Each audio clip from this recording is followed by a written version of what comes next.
Uh, Thank you. It's a relief to be out after a week. This is certainly unexpected. I didn't expect something that happened from 10 years ago to sneak up on me in Germany.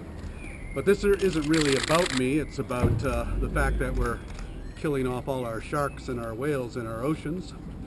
And I had to take action with my crew a decade ago to protect hundreds of sharks. And of course, those shark poachers have very powerful allies in government and other places. So I guess we just have to see how the justice system works out here, although it's very strange that this so-called extradition thing was dismissed by Interpol in every country except for Germany. I haven't got an explanation for that, but maybe the courts will enlighten us on that.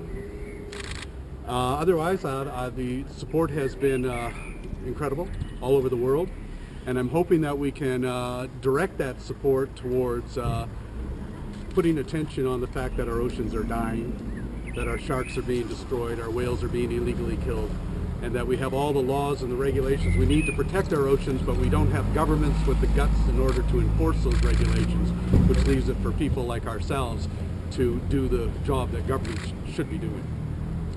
Thank you.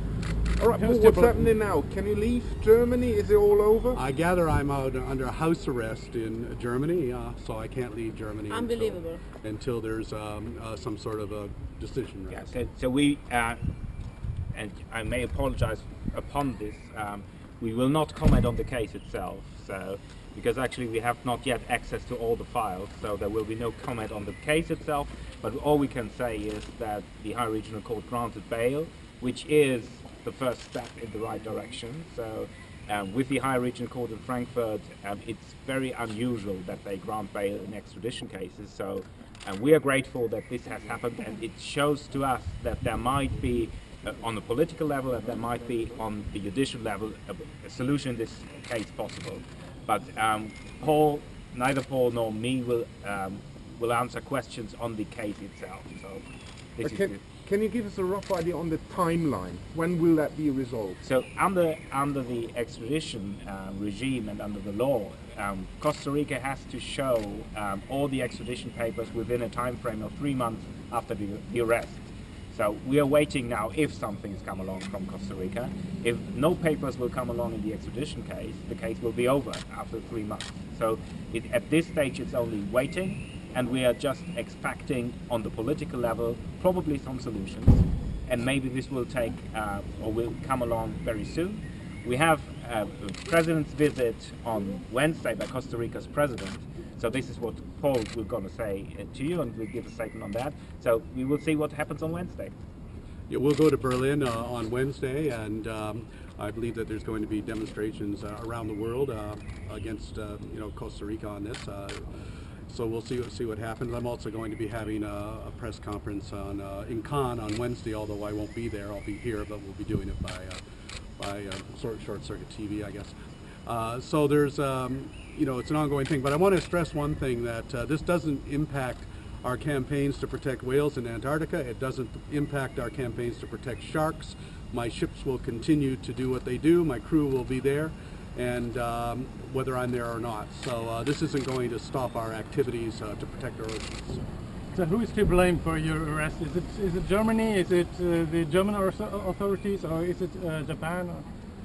It's a coincidence to me that this extradition demand was put out in October of 2011, which coincides exactly when the Japanese laid a civil charge against us in the United States, which they lost.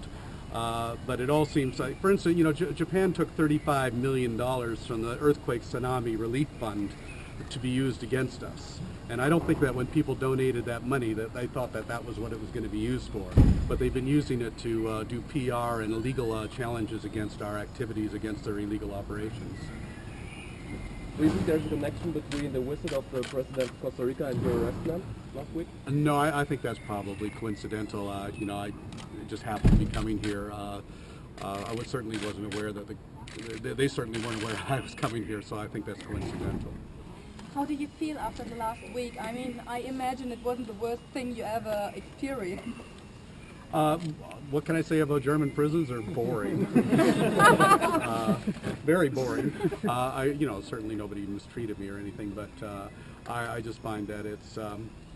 I find it amazing that the people who are out there are destroying our oceans continue to go freely about destroying our oceans, and people who try to stop them end up in jail. But was it the first time you were actually imprisoned?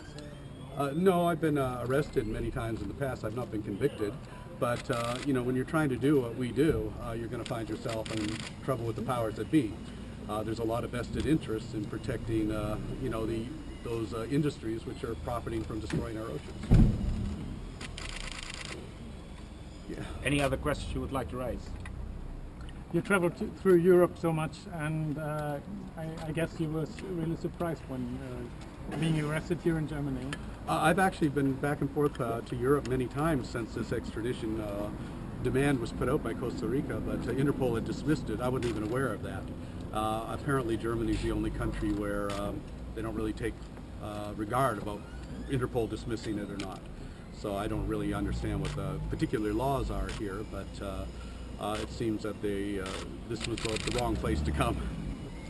Do you think that there was a direct connection between the Japanese authorities and the German authorities in this case before your arrestment? I have no idea. I do know that Japan has been putting pressure everywhere they can. Australia, Canada, the Netherlands. The Japanese want to stop us. We've saved over 4,000 whales in the Southern Ocean. And this is called the Southern Ocean Whale Sanctuary. It's called a sanctuary for a reason. That is, you don't kill whales in a sanctuary. And so Japan's very upset. The fact is we accomplished what we set out to do a number of years ago, which was to sink the Japanese whaling fleet economically, to bankrupt them. They're bankrupt, and now they're angry. Did you come to Germany the last 10 years? Yeah, actually, I was in Hamburg last November for the Hamburg Film Festival. And you weren't arrested, apparently? No. Did you receive our mails? I did receive some, but not all. Yes, but, yeah. Mr. Watson, the problem was that you confused the ship traffic, is that true? And isn't it always the problem? What do you mean? So the charges in Costa Rica, if you don't mind, the charges in Costa Rica is confusing. It's only about navigation at this stage. So this is what we know from the Costa Rican arrest warrant that has been issued and that has been first put into the system by the Interpol Red Notice and then has been withdrawn by Interpol. We are trying to find out for what reason Interpol has withdrawn this arrest warrant and ask all the member states of Interpol not to come up with any arrest of Mr. Watson. So, but in fact, this goes in the media. We're not talking about attempted murder or something like that. It was only a navigation charge, nothing more. Yeah, I should stress nobody was injured, no property was damaged, no property was stolen. Hundreds of lives of sharks were saved. That was the whole case. So are you quite sure that Germany is the only country in which you could have been arrested, that all the other countries wouldn't do this? So what we know is that Interpol issued in January this year a notice that the arrest warrant will be not longer being in the Interpol system. So that means that on the international level there was a decision by Interpol because of Article 3 of their statutes that we have an arrest warrant on political motivations. So this is what we know. We do not know exactly which countries follow this advice by Interpol. All we know is that Germany at this stage does not follow this advice. And we checked with Homeland Security in the United States, and there's no extradition demand there at all. Mr. Watson, there was an overwhelming solidarity movement in Germany. For example, the ONG Rainforest Rescue Rettet den Regenwald was collecting more than 30,000 signatures in 3 days. Was he aware of that or expecting that? No, but I certainly appreciate it. But yeah. I think that one of the things that we've learned over the years is that the conservation environmental movement is one of diversity, and that's where the strength of any movement lies, is in diversity. So we found this in our last campaign in Australia. We had people from the forest coming to work to protect whales, and because everything's interdependent, everything's connected. So we certainly appreciate that. Any other questions? Any messages to the Japanese? Yeah, I have a message. Stop killing whales in the Southern Ocean Whale Sanctuary. You know, this is the 21st century. Leave the whales alone, and leave the dolphins alone also. Get blue and stay blue, yes. Thank you very much. Thank you. That is the smallest camera I've ever seen.